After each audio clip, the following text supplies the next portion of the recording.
Wesley stepped into the doorway of Harrington and Associates' conference room. His shoulder deliberately blocked the chair Eleanor was approaching. "You're not mentioned here, Eleanor. Save yourself the embarrassment." His voice dripped with false sympathy. Every pair of eyes turned toward me. Heat flooded my face. My hands trembled as I gripped my purse. Graham's envelope felt heavy inside, heavier than paper should feel. I didn't know it then, but that moment would change everything. "My name is Eleanor Sutton. I'm 62 years old. I've lived in Charlotte, North Carolina for the past 15 years. I've been married for 15 years. Until 3 months ago, I'd been married to Graham Sutton, a man who built a commercial real estate empire from nothing. Then he died. And his son made sure everyone knew he'd been waiting for exactly this moment. I forced myself to stand. My legs felt weak. Wesley watched me with an expression that was almost gleeful. His wife Monique squeezed his arm approvingly. Graham's business partner, Harrison Caldwell, stood near the window, his jaw clenched so tight I could see the muscle pulse. "I'll stay," I said quietly. My voice was steady, even though my hands weren't. I moved past Wesley, brushing his shoulder deliberately, and took the chair directly across from attorney Roderick Barnes. Wesley's jaw tightened. He didn't expect me to fight back.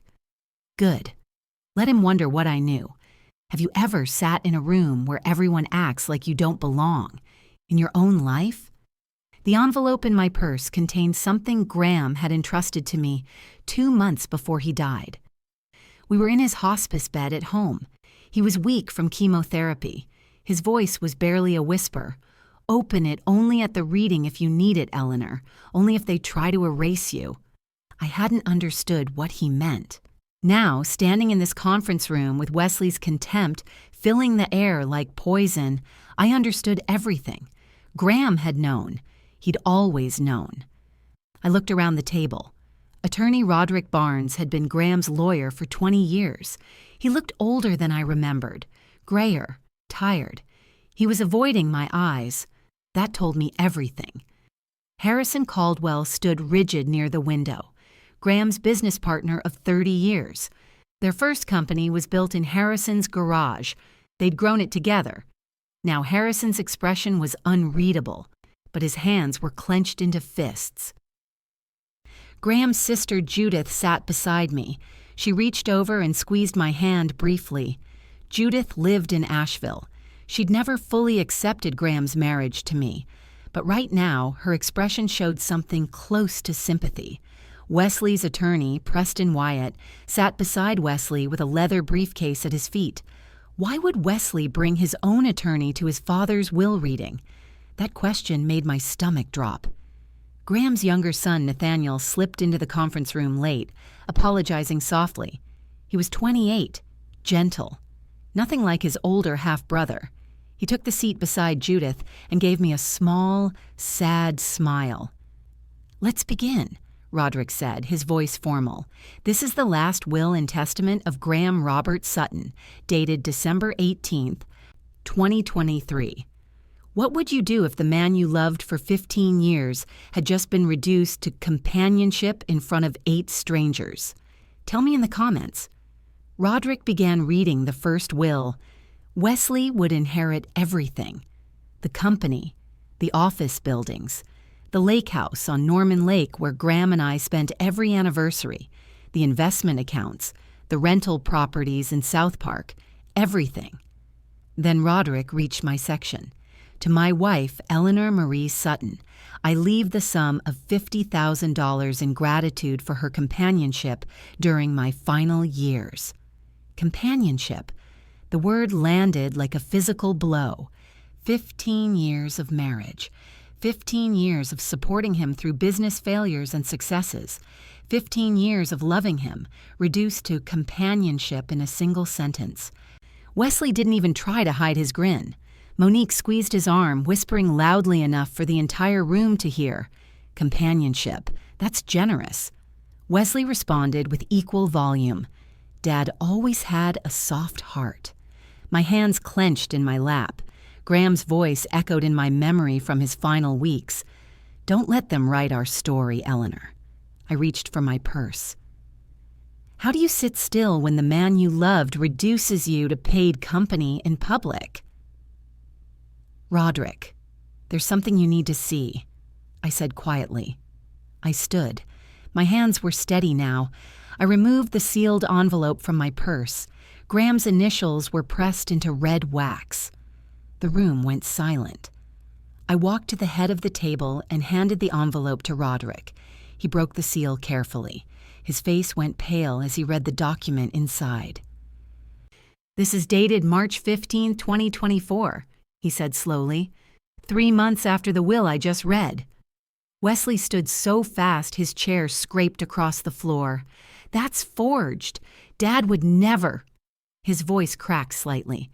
"It bears the seal of Whitfield and Associates, attorneys at law," Roderick interrupted. His tone had shifted. He sounded almost protective of me now. "I need to verify its authenticity." Wesley's face flushed red. "She coerced him. He was dying, diminished capacity." His words came faster now. Panic was leaking through his anger. Preston Wyatt grabbed Wesley's arm. "Sit down. Let him verify it." Wesley remained standing, chest heaving. Roderick was already reaching for his phone. "I'll need approximately 20 minutes to call Whitfield and Associates and confirm this is legitimate." I returned to my seat. I didn't look at Wesley. "I know what you're thinking. Why didn't I lead with this? Because Graham taught me something. Let people show you who they are before you show them what you know." The verification break lasted exactly 19 minutes. I sat in the conference room while everyone scattered. Judith went to the restroom. Harrison stepped outside to take a call. Monique whispered urgently to Wesley in a corner. Wesley found me in the hallway outside the break room. "Whatever you coerced him into signing while he was sick doesn't count," he said quietly. His voice was low, threatening. "I'll contest this. Undue influence, diminished capacity. My father was on morphine, Eleanor. His judgment was completely impaired." Preston Wyatt appeared beside him, nodding. "We'll prove you manipulated a dying man." I turned to face Wesley directly. My voice was calm. "I'm not going to argue with you in a hallway, Wesley." I walked toward the break room. Wesley followed. "You'll be out of the house by month's end," he said. The threat hung in the air between us. "I'm selling it. Already have a buyer interested." Grief makes people cruel. Fear makes them dangerous. Wesley was both. Nathaniel appeared suddenly in the hallway. He stepped between Wesley and me. "That's enough. We wait for verification." Wesley's jaw clenched, but he backed away. I poured water from the cooler with steady hands. Inside, my mind was racing. I was remembering Graham 3 weeks before he died. He was weak, but his eyes were fierce. "I'm making sure of it, Eleanor. The house is yours, no matter what happens. I'm making sure of it legally." At the time, I thought he meant emotionally. Now I understood he'd meant everything. He'd anticipated Wesley's greed. He'd planned for it. Graham had known exactly what would happen after he died. Roderick returned to the conference room. Everyone took their seats. His expression was formal, almost grim. "I've confirmed with Whitfield and Associates," he announced. "The will dated March 15, 2024 is legitimate. It was properly witnessed by 3 parties, a physician, a notary, and Mr. Sutton's sister, Judith Brennan." Wesley stood abruptly. "That's impossible." "Mr. Sutton, please sit down," Roderick said sharply. His voice had authority now. He was protecting something. The truth. Graham's legacy. Me. The notation in Graham's file changed everything. 3 sentences. That's all it took. Roderick opened Graham's file and read carefully. "Secondary testamentary documentation exists per client instruction. Whitfield and Associates Custodial, March 2024. The room fell silent. Wesley's face drained of all color. His hands gripped the table edge so hard his knuckles turned white. Monique's voice was barely audible. "What does that mean?" "It means your husband's father created a second will," Roderick said carefully. 3 months after the first. This document supersedes the December 2023 will in its entirety. Wesley made a strangled sound.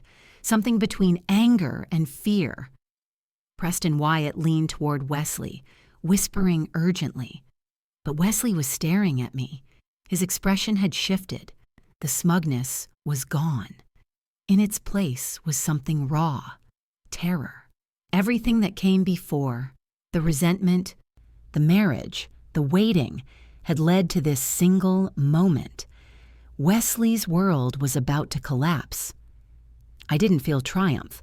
I felt sadness, deep, bone-deep sadness for the father and son who'd never reconciled, for the years of bitterness that had poisoned their relationship. "I'll now read the second will," Roderick said. He prepared the document, adjusted his glasses. His voice had changed.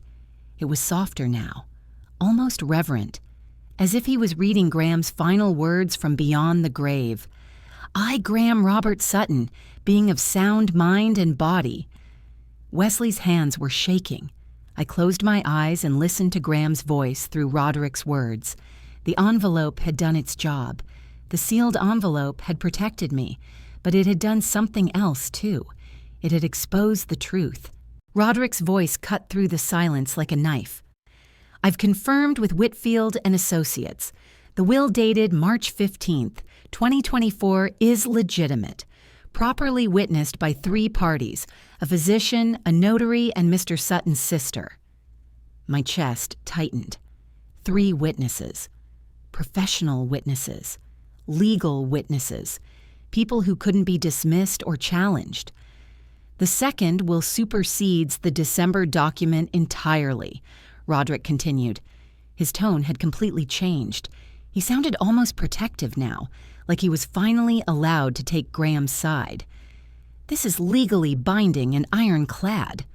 Wesley stood abruptly. His chair scraped backward across the tile floor with a horrible sound. "That's impossible. She coerced him. He was dying, on morphine. His judgment was completely impaired." Preston Wyatt nodded, taking furious notes. "We'll challenge this on grounds of diminished capacity and undue influence. We'll argue the medication affected his mental state." I said nothing. I just watched Wesley's hands shake as he gripped the table edge.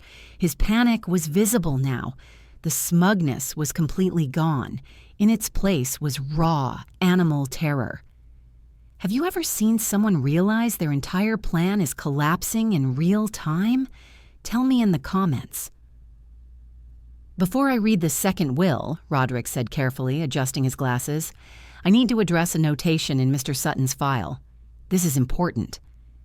He opened Graham's folder. His reading glasses caught the fluorescent light. He adjusted them slowly, deliberately. This moment mattered. Everyone in the room felt the weight of it. "Client Graham Sutton met with alternate counsel February 2024 regarding estate planning amendments. Client requested documentation. Remains sealed until will reading. Client specifically stated need for independent legal oversight." Wesley leaned forward. "Why would he need a different lawyer? You were his attorney for 20 years. You knew him. Why would he hide this from us?" Roderick looked directly at Wesley. His eyes were steady and cold. I asked him the same question. He said he needed someone who didn't know his family, someone completely objective, someone who couldn't be influenced or pressured or manipulated. Silence filled the room, the kind that has weight, the kind that speaks volumes. Harrison spoke quietly from near the window. Objectivity. He wanted complete objectivity. His voice carried understanding, respect, vindication. Like he'd suspected this all along and was finally seeing his suspicions confirmed. Wesley's face flushed red. "That doesn't make sense. Why would he—" He stopped himself. Monique gripped his arm, her fingernails digging into his suit jacket hard enough to leave marks. I remembered something then. A memory pushed through the shock like water breaking through a dam. 2 months ago. Graham was in his hospice bed at home, weak from chemo, his voice barely a whisper. He'd pressed the sealed envelope into my hands with whatever strength he had left. "Insurance," he'd said. "This is insurance, Eleanor. Only open it if they try to erase you. Only open it if they deny you what's yours. I hadn't understood, but he squeezed my hand with fierce determination. Wesley thinks I'm blind, Eleanor. I've been watching him all along. For months, I've seen everything. His eyes had been fierce despite his frail body, fever bright, determined. He'd known. He'd always known. How did Graham have the strength to plan this while dying? Would you stay in that room after being told you're not mentioned, or would you walk out? Tell me in the comments. Roderick cleared his throat. I'll now read the second will. This is dated March 15, 2024. He adjusted his glasses again. His voice became formal, almost reverent, like he was handling something sacred, like he was finally allowed to serve Graham's actual wishes instead of the decoy will. I, Graham Robert Sutton, being of sound mind and body, hereby declare this to be my last will and testament. Wesley remained standing, his hands clenched into fists. His jaw worked like he was grinding his teeth, like his body was rejecting this moment. To my beloved wife, Eleanor Marie Sutton, I leave our primary residence at 2847 Cascade Lane, Charlotte, North Carolina. I also leave the lake house on Norman Lake. These properties are held jointly and legally protected through trust structures. The room blurred slightly. The house. He'd protected the house. He'd protected me from Wesley's threat to sell it. I further leave to Eleanor 60% controlling interest in Sutton Commercial Properties, to be managed jointly with business partner Harrison Caldwell, whom I trust implicitly with my life's work. Harrison's expression shifted. Relief washed across his face like water breaking over a dam. He closed his eyes briefly, like he'd been holding his breath for months, like he finally had permission to trust what Graham had told him. Wesley made a strangled sound, something between anger and desperation, like a wounded animal caught in a trap. To my son, Wesley Charles Sutton, I establish a conditional trust in the amount of $500,000. Wesley's head snapped up. $500,000. That was something. That was survival money if he played his cards right. Said trust shall be paid only upon Wesley's full repayment of embezzled company funds, totaling $340,000, and submission to independent financial audit conducted by external accounting firm. The room exploded into chaos. That's a lie, Wesley's voice cracked. It went high, desperate, like a man drowning. I would never embezzle. This is insane. Preston Wyatt grabbed his arm hard. Don't say anything, not another word. Exercise your right to remain silent.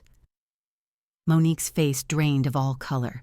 She looked like someone had physically removed all the blood from her body, like her entire world had just tilted on its axis. What? What is he saying? Wesley, what is he saying about embezzlement? Harrison stood slowly. His expression had gone cold, darker than I'd ever seen it. His hands were flat on the table, his shoulders back, like he was preparing for a fight that was finally coming, finally being allowed to come. Betrayal is worse when it comes from someone you built something for. I remembered something else now, a dinner conversation from 8 months ago, Christmas dinner. Graham was already sick but insisted on family dinner at the house.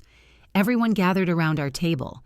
Wesley barely looked at Graham, spent the entire meal on his phone, scrolling, checking messages, multitasking like he couldn't be bothered to be present for what might be one of his last family moments.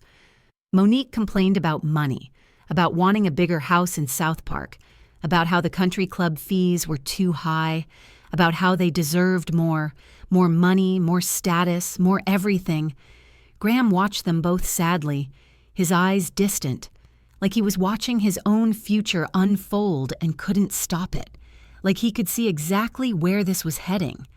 That night, after everyone left, he told me, I built something for him, Eleanor, something good, something meaningful. He's destroying it, piece by piece, deal by deal. I need to protect what I built. I thought he meant emotionally, protecting his legacy from bitterness, from greed, from Wesley's corruption. Now I understood everything. He'd meant this. He'd meant protecting it legally, structurally, financially. He'd been planning this for months, maybe longer. 2 months ago, Graham in hospice bed. "Insurance," he whispered. "Wesley thinks I'm blind. I've been watching." His eyes fierce despite weakness. He'd known everything. Harrison's voice was ice cold. "Wesley, when was the last time you actually visited your father? Before the week he died?" Wesley shifted uncomfortably. His eyes darted around the room, looking for an escape that didn't exist. "I was busy. The business required my attention." "The business your father built," Harrison interrupted. His voice was sharp now, like a knife cutting. "The business you were managing. Tell me, how's that Pineville property deal going? The one where you pocketed the deposit?" Wesley's face went white. Actually white, like all the blood had drained from his face down into his feet. "That's proprietary information," Preston said quickly, defensive, panicked, like he was already preparing for defeat. "Not when it involves company assets," Harrison shot back. His jaw was clenched so tight the muscle pulsed. "Not when the money comes from company accounts. Not when the deals were never authorized by the board." I suddenly understood something. Harrison had known. For months, he'd known something was fundamentally wrong. He'd been watching, documenting, waiting for the moment when Graham was ready to expose it. Why had Graham trusted Harrison more than his own son? Monique turned on Wesley. Her voice was shrill, high-pitched, desperate. "You told me those business deals were legitimate. You said your father approved them. You said he was proud of you for negotiating them." "He didn't," Harrison said flatly. Each word was a nail driven home. "I checked every single deal. Nothing was approved by the board.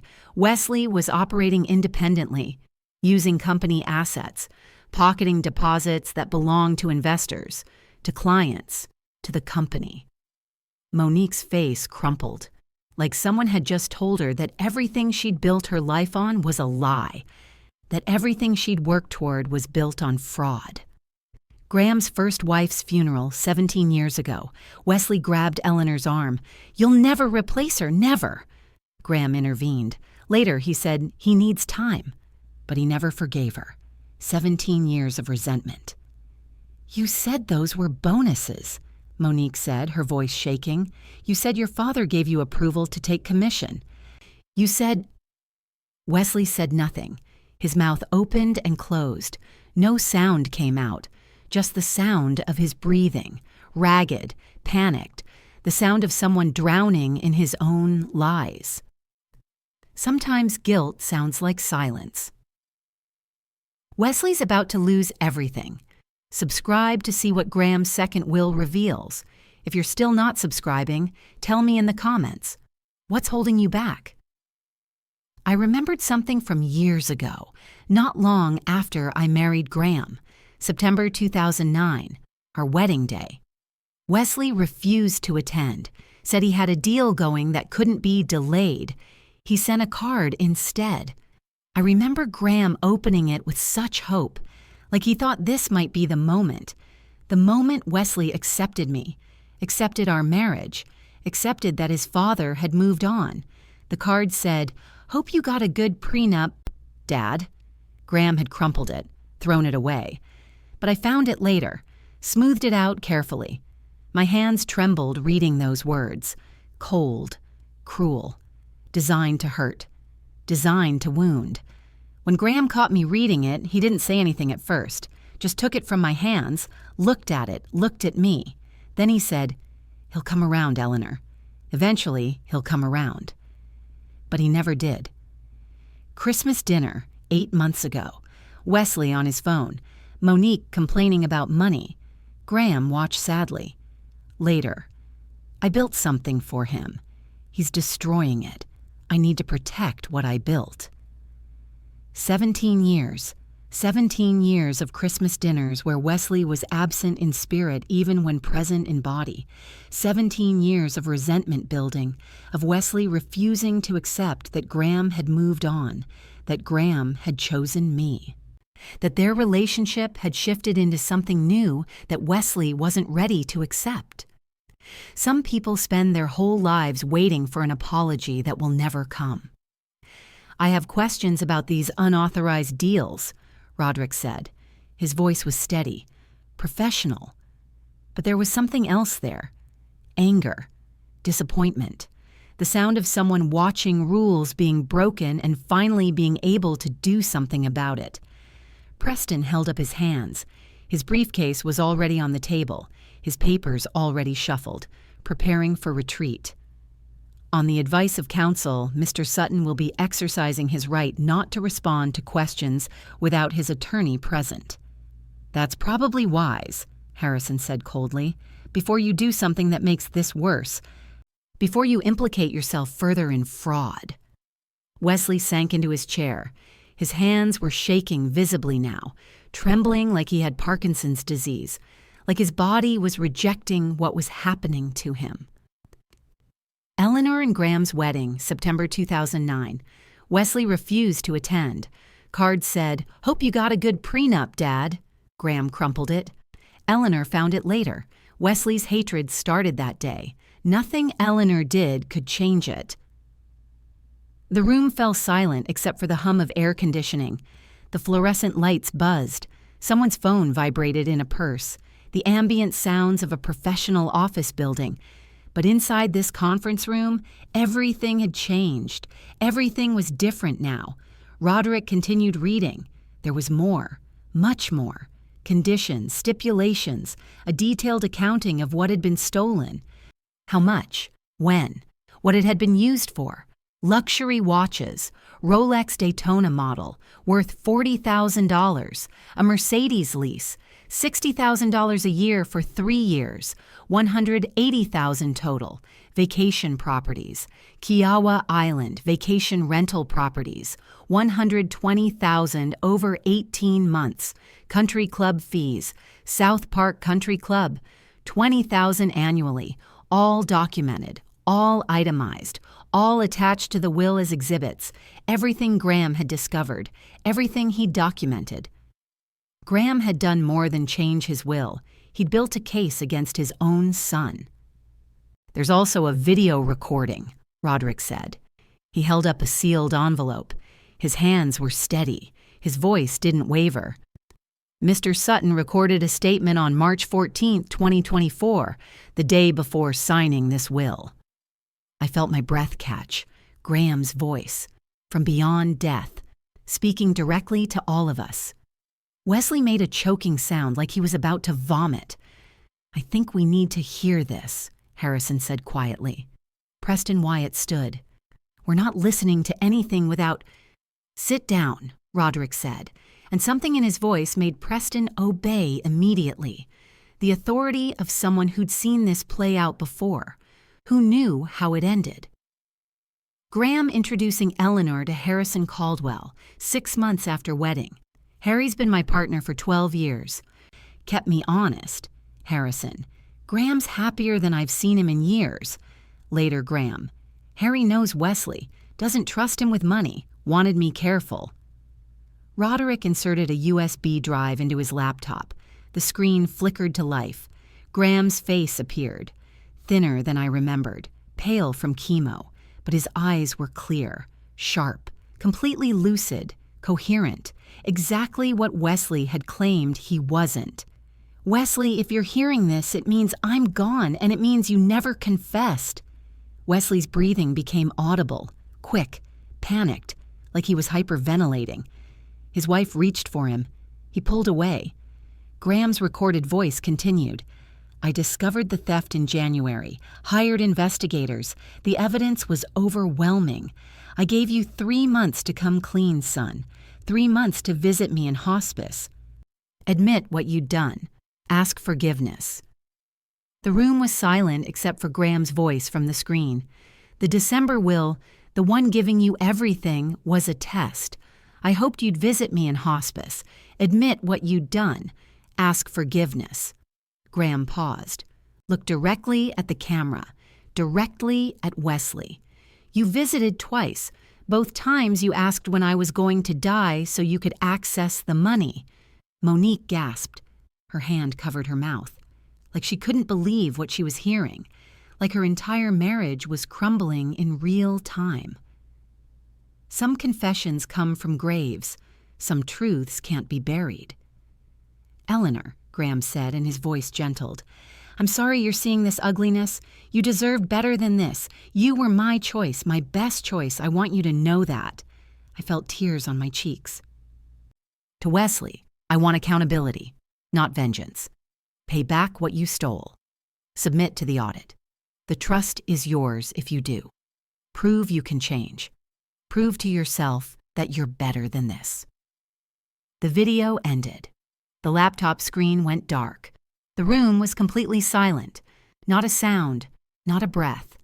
Just the sound of everyone processing what they'd just heard, what Graham had revealed from beyond the grave, what could never be unsaid, never be taken back. Wesley was completely still. His hands lay flat on the table. His eyes were unfocused, looking at nothing, seeing everything. Accountability. That's what Graham wanted. Not punishment, accountability. Redemption through repayment, through audit, through proving change was possible. "That's the second will," Roderick said quietly. His voice was gentle now, compassionate. "That's Mr. Sutton's final wishes. That's his legacy."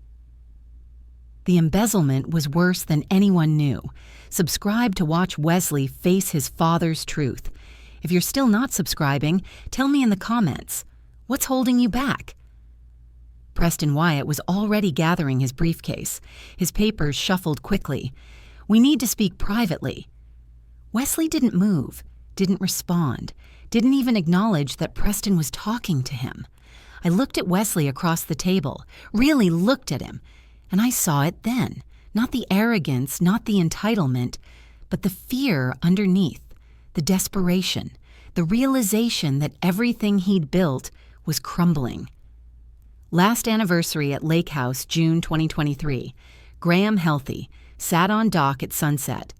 "This place is yours, Eleanor, no matter what." She laughed. "It's both of ours." He shook his head. "No, yours. I'm making sure of it legally." Harrison looked at me. His expression had softened. There was something like respect in his eyes, like he understood now why Graham had trusted me, why Graham had made me executor, why Graham had given me control. It wasn't about money. It was about protection. Graham protecting what he'd built, his legacy, his company, his integrity. It was about choosing someone he trusted completely to carry that forward. Judith leaned over and squeezed my hand. "He did it," she whispered. "Graham did it. He protected you." Love means preparing for the worst while hoping for the best. I nodded, unable to speak. Roderick closed the file. "I'll need to verify a few more details with legal counsel, but the will is sound, properly executed, completely valid. There's no challenge that will stand."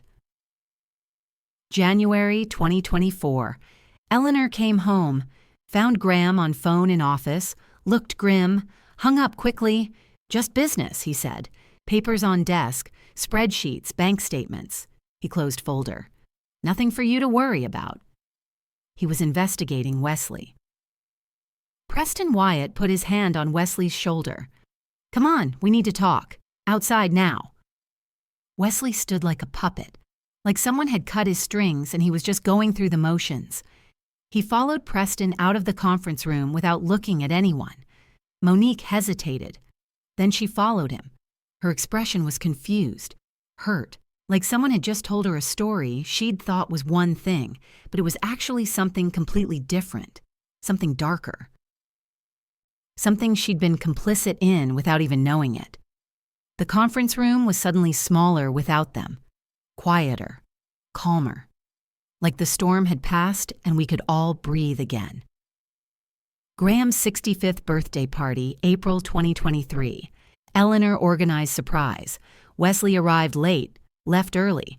Overheard Wesley asking Graham for $75,000 business loan. Graham refused. "You have salary and distributions. If that's not enough, we need to talk about your spending." Wesley stormed out. "Mrs. Sutton," Roderick said, turning to me. His voice was formal but kind. "As executor and primary beneficiary, you have significant legal authority now. Regarding the conditional trust—" "I'll enforce the conditions," I said quietly. My voice was stronger than I expected. "Repayment and audit, that's what Graham wanted." Roderick nodded. Like he'd expected that answer.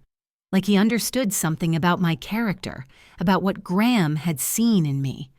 Understood. "I'll draft the necessary documents." Harrison stood and offered me his hand.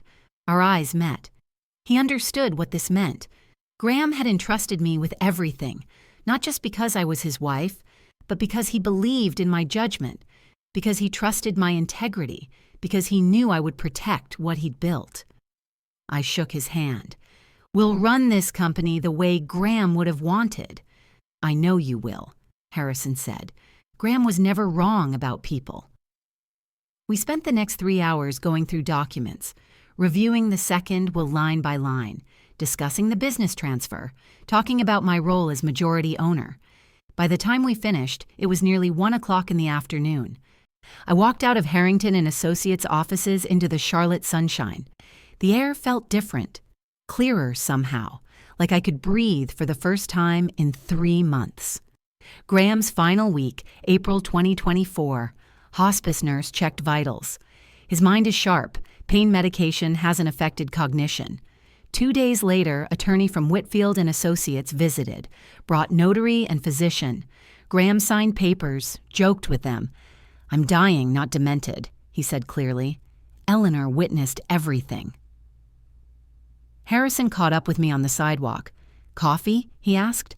I nodded. We went to a cafe around the corner, sat in a quiet booth, the kind where you could talk without anyone overhearing, where the world felt contained, safe. "I've suspected something was wrong for about 18 months, Harrison said quietly. Wesley was making decisions that didn't make sense, deals that weren't authorized. I brought it up to Graham. He asked me to watch, to document. "You were protecting him," I said. "Graham." "Graham was my best friend, Eleanor, my partner. I would have done anything for him." We sat in silence for a while. "What happens now?" Harrison asked. "With the business?" "We run it," I said, "the way Graham would have wanted, ethically, with integrity. We build it back from what Wesley damaged." March 15th, 2024. Judith drove 4 hours from Asheville. Seemed sad but determined. After witnessing signature, she hugged Eleanor. "He's protecting you because he loves you. What Wesley's done." She trailed off. Eleanor didn't understand. Judith squeezed her hand. "You will. Soon." She'd known. Harrison smiled. Really smiled. For the first time since this morning. "Graham chose well," he said. "You're going to be an excellent owner." I looked at my hands. They were steady now, calm, like everything that needed to happen had happened, like the worst was over. February 2024. Graham asked Eleanor to drive him to appointment. She assumed doctor. Instead, he directed her to Whitfield and Associates law office. "Won't be long," he said. Returned 90 minutes later with sealed envelope. "For you, for later." She'd put it in nightstand, forgotten until after funeral. "I need to go back to the house," I said. "I need to process this." "Of course," Harrison said. "Call me if you need anything at all." I drove back alone, back to the house. My house now, Graham's house, our house. I parked in the driveway and just sat there, looking at the structure. Remembering everything that had happened within those walls. The anniversaries, the holidays, the late nights when Graham was preparing for court battles over commercial real estate deals, the last weeks when he was dying and I was learning to be strong enough for both of us. Love means protecting someone even after you're gone. I got out of the car and went inside, walked through each room, my room now, my responsibility now, my legacy to protect. In Graham's office, I found his desk, sat in his chair, looked at the photographs, our wedding day, Graham with his business partners, Graham with Wesley when Wesley was young, before the resentment, before the bitterness. On the edge of the desk was a photograph I hadn't noticed before. Graham and me, laughing at our last anniversary at the lake house, June 2023. A year before his death. I remembered that moment. He'd looked at me and said, "This place is yours, Eleanor, no matter what." I'd thought he meant emotionally. He'd meant literally, legally, protectively. He'd been planning this for over a year. Graham's final words, April 28, 2024, hours before death. Eleanor held his hand, weak but conscious. "Don't let them write our story, Eleanor. You were my choice. Best choice I ever made." Voice dropped to whisper, "I want accountability, not vengeance. Remember that." He died that evening. I picked up the photograph and held it. Graham's smile, his arm around me, his love visible even in this frozen moment.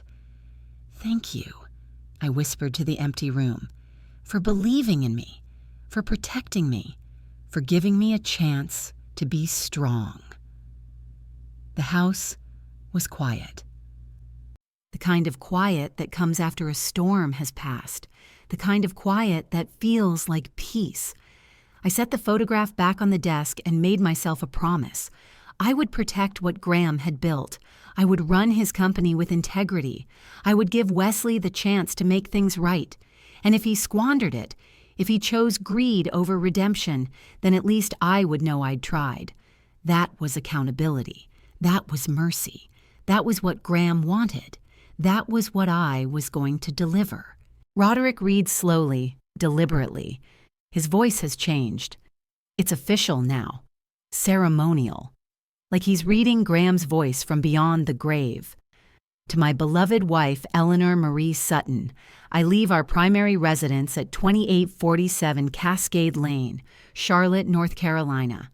I also leave the lake house on Norman Lake. These properties are held jointly and legally protected through trust structures that cannot be challenged or circumvented. The room is perfectly silent. Eleanor's breath catches. The house. Graham protected the house. He protected her from Wesley's threat to sell it. I further leave to Eleanor 60% controlling interest in Sutton Commercial Properties. This controlling interest is to be managed jointly with business partner Harrison Caldwell, whom I trust implicitly with my life's work and my company's future. Harrison's eyes close briefly. Relief washes across his face like a wave breaking on shore. He's been holding his breath for months, waiting, watching Wesley spiral out of control, waiting for Graham's protection to finally come. Roderick turns the page. His reading glasses catch the fluorescent light and gleam.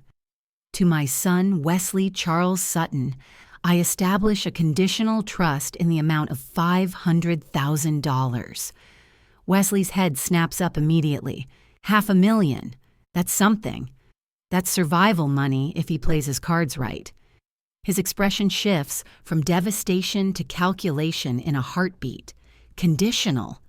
His voice is thin, desperate, like he already knows this is bad. Like his instincts are screaming at him that this isn't a gift. This is a trap. This is punishment disguised as grace. Roderick doesn't pause. He doesn't soften.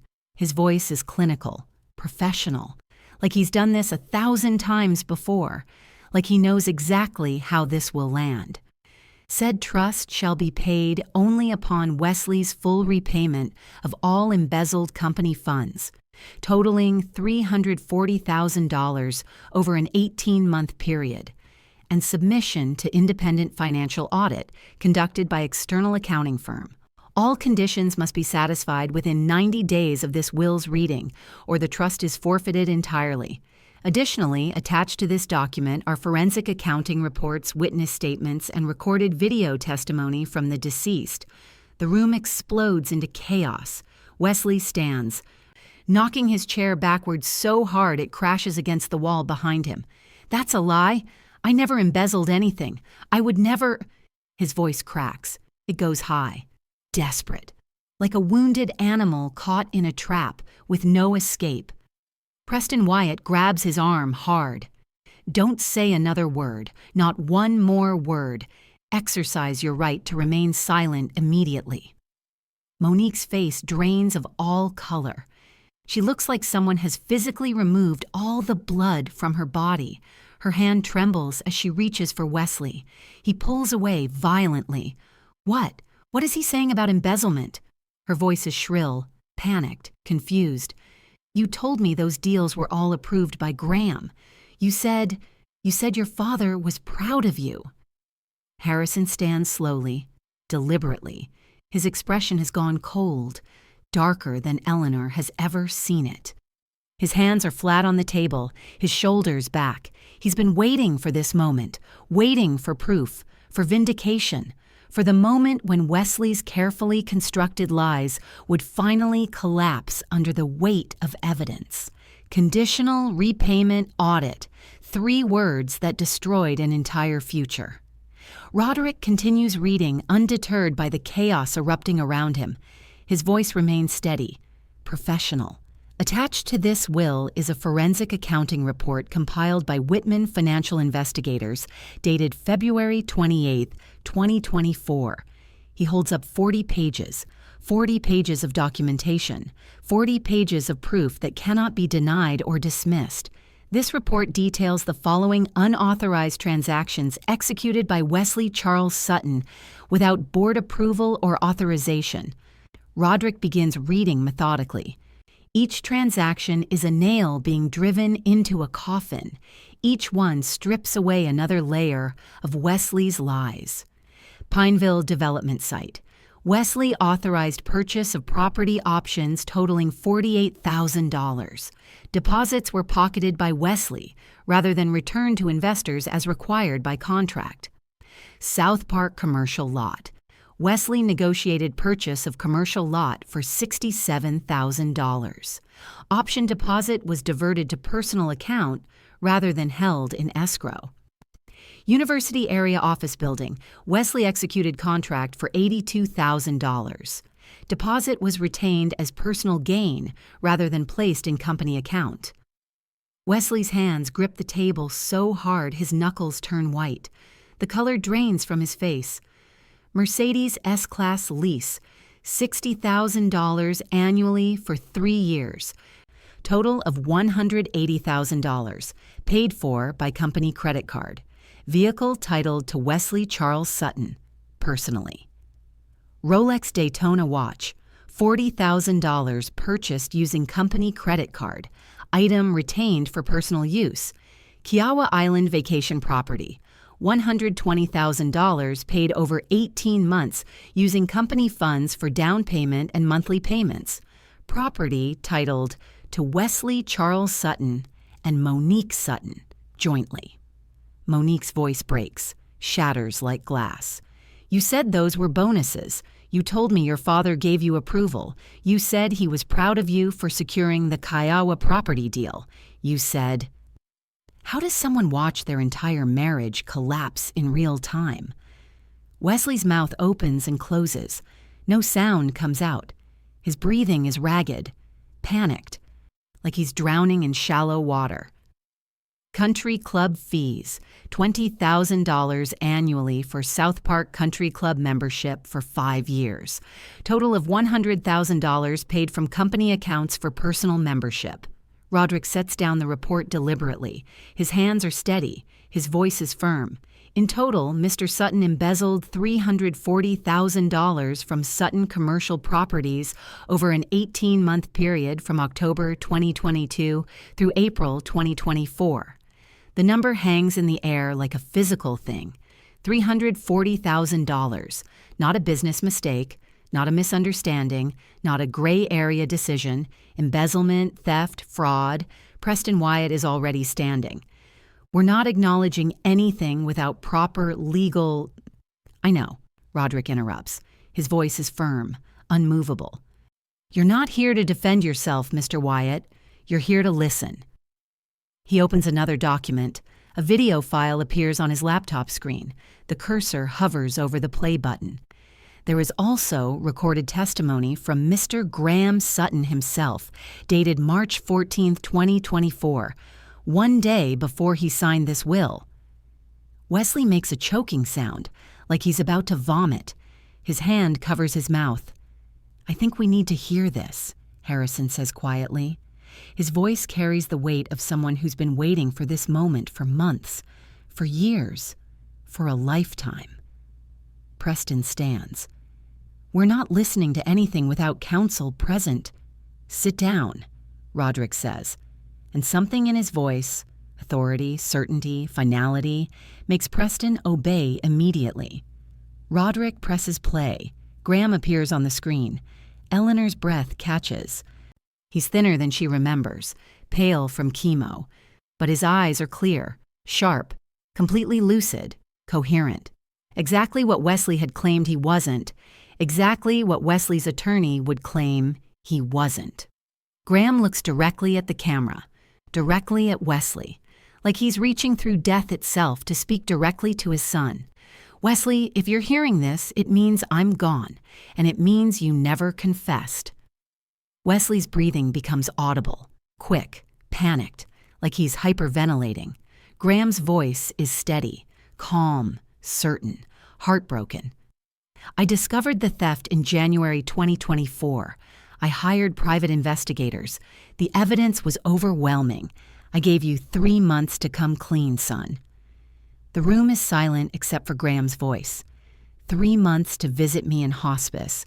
3 months to admit what you'd done. 3 months to ask for forgiveness. I would have forgiven you. I wanted to forgive you. Graham pauses, looks down briefly. When he looks back up, his eyes are wet with tears. "The December will, the one giving you everything, was a test. I hoped you would visit me. I hoped you would say, 'Dad, I'm sorry. I made a terrible mistake. I stole from the company. I stole from your legacy. I stole from the people who depended on us. Please forgive me.'" Graham's voice breaks slightly. "You visited twice. Both times you asked when I was going to die so you could access the money." Monique gasps. Her hand covers her mouth. She actually gasps like someone's physically hit her, like she can't breathe. Some confessions come from graves. Some truths cannot be buried. "Eleanor," Graham says. His voice gentles, becomes warm. "If you're watching this, I'm sorry you have to see the ugliness in my family. You deserved better than this. You deserved a husband whose son could accept you. You deserved peace." Eleanor feels tears on her cheeks. They roll down silently. "You were my choice, Eleanor. You were my best choice. I want you to know that. I want that to be the last thing you remember about me. My choice, my love, my trust in you." He looks back at the camera, back at Wesley. To Wesley, "I want accountability, not vengeance. I want you to pay back what you stole. I want you to submit to the audit. I want you to prove to yourself that you're better than this." Graham's expression is sad, compassionate, like a father forgiving his son even as he's exposing him to the world. The trust is yours if you do these things. If you face what you did and you make it right. That's not punishment, Wesley. That's opportunity. That's grace. The video ends. The laptop screen goes dark. The conference room is completely silent. Not a sound, not a breath. Just the sound of everyone processing what they've just heard, what Graham revealed from beyond the grave, what can never be unsaid, never be taken back. Wesley is completely still. His hands lay flat on the table. His eyes are unfocused, looking at nothing, seeing everything. Accountability. That's what Graham wanted, not punishment. Accountability, redemption through repayment, through audit, through proving change was possible. Wesley lunges toward the laptop. "Turn it off. This is slander. This is defamation. He was on morphine. His mind wasn't—" Harrison moves faster, blocking him physically. "Sit down, Wesley. Your father deserves to be heard. Sit down now." Wesley tries to push past. Harrison shoves him back into his chair. Hard. Wesley's head snaps backward. Monique's voice is shrill, broken, desperate. "This is fake. Graham would never humiliate his own son publicly. This is... Eleanor's voice cuts through the chaos, steady, cold, firm, like she's finally found her strength in Graham's words. "Your husband humiliated himself. Graham tried to protect him, gave him chances to come clean. Wesley chose greed over honesty." Wesley whirls on Eleanor. His face is red, veins bulge in his neck. His voice is a roar. "You poisoned him against me. You manipulated a dying man. You coerced him into signing."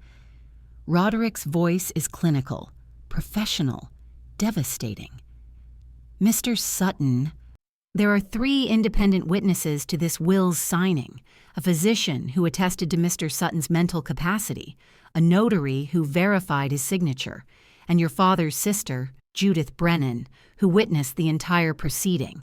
Judith nods. Her expression is firm, unshakable.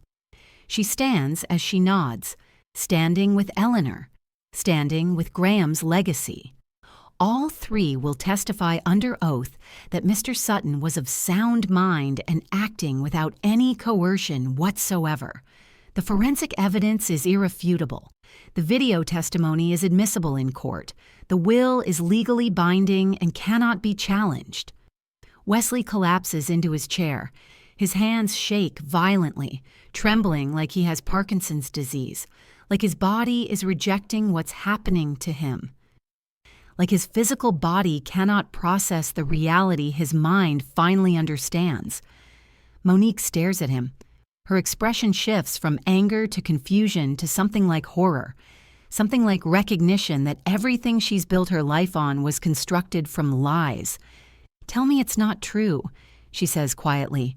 "Tell me you didn't steal from your dying father. Tell me."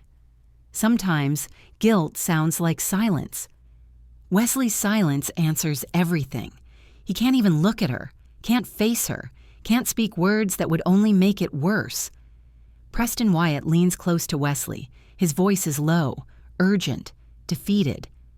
"Wesley, we need to speak privately. Outside, now." Wesley stands like a puppet, like someone has cut his strings and he's just going through the motions of being alive. He follows Preston out of the conference room without looking at anyone, without acknowledging that his entire world has just collapsed in front of 8 witnesses. Monique hesitates, then she follows him. Her expression is confused, hurt, like someone just told her a story she thought was one thing, but it was actually something completely different, something darker, something she'd been complicit in without even knowing it. The conference room is suddenly smaller without them. Quieter, calmer, like the storm has passed and we can all breathe again. Eleanor realizes she holds Wesley's entire future in her hands. "Mrs. Sutton," Roderick says, turning to me. His voice is formal but kind. "As executor and primary beneficiary, you have significant legal authority now. Regarding the conditional trust and the embezzlement charges..." I look at Roderick, then at Harrison, then at Judith, then at Nathaniel, who's been watching this entire proceeding with his head in his hands. "I can press charges," I say quietly. My voice is stronger than I expected. "I can send Wesley to prison. I can destroy him completely. I can pursue criminal prosecution and civil lawsuits." The room waits. They all understand the weight of this decision. "Or I can enforce Graham's conditional terms, repayment and audit. Give Wesley a chance to make this right. Give him a path to redemption if he chooses to take it." Preston Wyatt is in the doorway. He leans in. "Mrs. Sutton, I would advise against any such..." "I'm not asking for advice," I say firmly. "I'm making a choice. Graham's final wish was accountability, not vengeance. That's what I'm going to honor." The embezzlement was worse than anyone knew. Subscribe to watch Wesley face his father's truth. If you're still not subscribing, tell me in the comments. What's holding you back? I turn to face the doorway where Wesley stands with Preston. My voice is firm, measured, clear. You have 90 days to repay $340,000. You will submit to a complete financial audit. You will cooperate fully with every aspect of the investigation. You will provide access to all documents, all accounts, all communications related to the embezzled funds. Wesley's voice is hoarse, like he hasn't spoken in years. And if I don't, then you forfeit the trust entirely, I say. And I press criminal charges for embezzlement. You'll face 5 to 10 years in prison. Additionally, I'll pursue civil remedies for all damages caused to the company and its stakeholders. Wesley's shoulders sag. His attorney is whispering urgently to him. Love means preparing for the worst while hoping for the best. Judith reaches over and squeezes my hand. He did it, she whispers. Graham did it. He protected you. I nod, unable to speak. Tears blur my vision. Roderick closes the file. I'll draft the necessary documents immediately. The conditional trust is binding, legally ironclad. There's no challenge that will stand. Preston Wyatt puts his hand on Wesley's shoulder. We need to leave. Now. We need to discuss our options. Wesley follows him out like a man walking to his own execution. The conference room is silent. Mrs. Sutton, Roderick says, his voice gentle now. Graham made an excellent choice in you. I look at him, at Harrison, at Judith, at the will, at the video equipment, at everything Graham left behind. I'm going to honor his wishes, I say, exactly as he intended. 3 weeks after the will reading, Eleanor stands in the kitchen of her house. The morning light streams through windows that are hers now. Ownership has weight, real weight, the kind that settles into your bones. Her phone rings. Harrison. Wesley closed on the condo sale yesterday, Harrison says without preamble, wired $180,000 to the escrow account this morning. Eleanor exhales slowly. That's half of what he owes. He's liquidating other assets, Harrison continues. His voice carries something like grudging respect. The Rolex went to auction. Mercedes' lease was terminated. The country club membership was surrendered. He's taking this seriously, Eleanor. I didn't think he would, but he is. Can someone truly change when forced? Or does redemption only count when it's chosen freely? Eleanor asks the question she's been avoiding. And Monique? Harrison pauses. Filed for separation 2 weeks ago. Moved in with her sister. She's not backing his story anymore. Actually called Roderick asking questions about the audit. Eleanor nods, even though Harrison can't see her. Graham's video message echoes in her mind. I want accountability, not vengeance. Wesley is being held accountable. Whether that leads to genuine change remains unknown. But Graham's plan is working.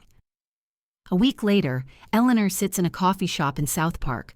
Monique arrives looking thinner than before. Older somehow, like grief has aged her 5 years in 5 weeks. I owe you an apology, Monique says quietly. She sits down slowly. Her hands are trembling. For everything I said at the reading, for calling you a parasite, for accusing you of manipulation. Eleanor waits. She's learned that sometimes silence is the kindest thing you can offer. I was wrong, Monique continues. Her voice is barely audible. I enabled his lies, never questioned the expensive lifestyle, the watches, the vacations, the car. I chose not to ask where the money came from. You believed the person you loved, Eleanor says gently. That's human. No. Monique's voice breaks. Tears stream down her face. I chose willful blindness because the truth was inconvenient. Graham tried to protect him. You're trying to protect him. I just enjoyed the benefits while Wesley destroyed his father's business. When does forgiveness become enabling, and when does it become grace? Eleanor reaches across the table. She takes Monique's hand. You're facing it now. That counts. Monique nods, wiping tears with her free hand. I hope so. October arrives with cooler weather and changing leaves. Eleanor sits in the board chair, Graham's old seat. Harrison presents quarterly financials to the assembled board members. Wesley completed the final payment yesterday, Harrison announces. $340,000, plus all audit fees. He fulfilled the conditions. Eleanor nods. The trust is his. Roderick will release the funds by end of week. Harrison's expression is firm, resolved. Doesn't mean he's welcome back at this company. I've restructured operations. We're profitable again. Better than before, actually. Nathaniel, Graham's younger son, speaks up. He's been quiet during most of the meeting, observing, learning. I'd like to work here, he says carefully. Learn the business the right way, if you'll have me. Eleanor smiles. Genuine warmth floods through her. Graham would have loved that. Before, Eleanor needed Wesley's approval. Before, she tried to earn her place. Now she simply is. Graham's widow, business owner, board chair. No justification needed. Late October. Eleanor sits on the dock at the lake house watching sunset paint the water gold and crimson. Graham promised her this place. Yours no matter what. He kept that promise. Wesley had texted yesterday. Brief, formal. Trust funds received. Thank you. No apology. Maybe that would come later, maybe not. Eleanor had learned you can't force someone's redemption. You can offer accountability. You can provide consequences. You can give chances. But the actual changing, that's on them. She watches the water darken as the sun sinks lower. Harrison had called yesterday to say Wesley was considering therapy, to say Wesley had asked about a job, not at Sutton Commercial Properties, somewhere else, somewhere to rebuild his life away from temptation and old patterns. Eleanor thinks about forgiveness, about how it doesn't mean forgetting. It means choosing not to let the past destroy your future. Graham had taught her that love doesn't mean accepting betrayal. It means holding people accountable because you believe they can be better. Accountability with mercy, justice with compassion. That's what Graham gave Wesley. That's what Eleanor chose to honor. She opens her phone and reads Graham's final words one more time. Words she's memorized now through repetition and reflection. I want accountability, not vengeance. Pay back what you stole. Submit to the audit. The trust is yours if you do. Prove you can change. Eleanor realizes something in that moment. Graham wasn't just talking to Wesley. He was talking to her too. Prove you can change. Prove you can lead. Prove you deserve this power. She'd proven all of it. And now she's choosing how to use that power. With grace. With firmness. With love that doesn't excuse but doesn't destroy either. Thank you so much for watching till the end. If you enjoyed this story, please subscribe and turn on the notification bell so you won't miss the next one. Drop your country flag and location in the comments. I'd love to know where you're watching from. And if you're still not subscribed, seriously, what's stopping you? Your feedback means a lot and helps me improve every story.